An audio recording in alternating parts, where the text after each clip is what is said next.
টাইগারদের ফোকাস এখন টি-20 ফরম্যাটে। এই ফরম্যাটে পায়ের নিচে মাটি এখনো শক্ত করতে পারেনি বাংলাদেশ। 182 ম্যাচে মাত্র 71টা জয়, জয়ের হার 39%। টি-20 বিশ্বকাপে পরিসংখ্যানটা আরও বাজে। লিটন দাসের নেতৃত্বে বাংলাদেশকে ঘুরে দাঁড়াতে পারবে? রহমান পেয়ারের রিপোর্ট।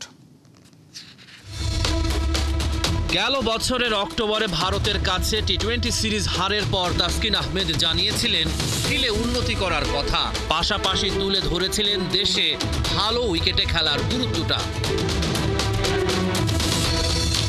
2024 সালের 7 জুন বিবিসি বাংলার প্রতিবেদনে বলা হয়েছে, বাংলাদেশ ক্রিকেট বোর্ডের নির্বাচকদের চাকরি একদিক থেকে সহজ, কারণ তাদের কাছে খুব বেশি অপশন নেই বেছে নেওয়ার জন্য।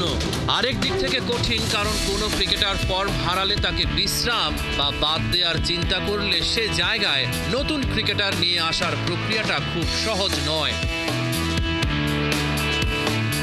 2026 সালের টি-20 বিশ্বকাপের জন্য রুট ম্যাপ তৈরি করেছে বিসিবি।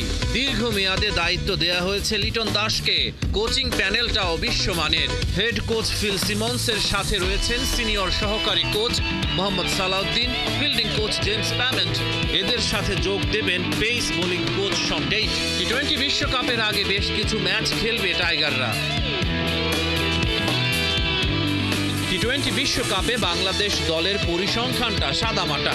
2007 থেকে 2024 পর্যন্ত 9 আসরে ম্যাচ খেলেছে মোট 44টা, জয় মাত্র 12টা, হার 31টা।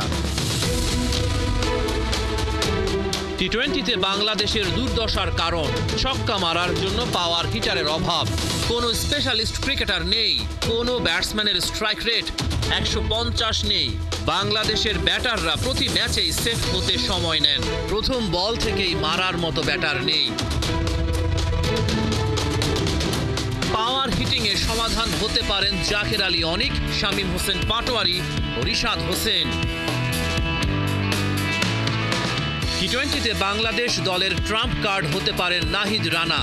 এখনও টি-20 অভিষেকের অপেক্ষায় রয়েছেন তিনি, তবে আন্তর্জাতিক অভিষেকের পর ক্রিকেট দুনিয়ায় সাড়া ফেলে দিয়েছেন নাহিদ রানা। শারজায় আরব আমিরাতের বিপক্ষে 2 ম্যাচের টি-20 সিরিজ দিয়ে শুরু হবে বাংলাদেশ দলের টি-20 বিশ্বকাপ প্রস্তুতি। বুধবার ঢাকা ছাড়বে টাইগাররা। রহমান পেয়ার, 71।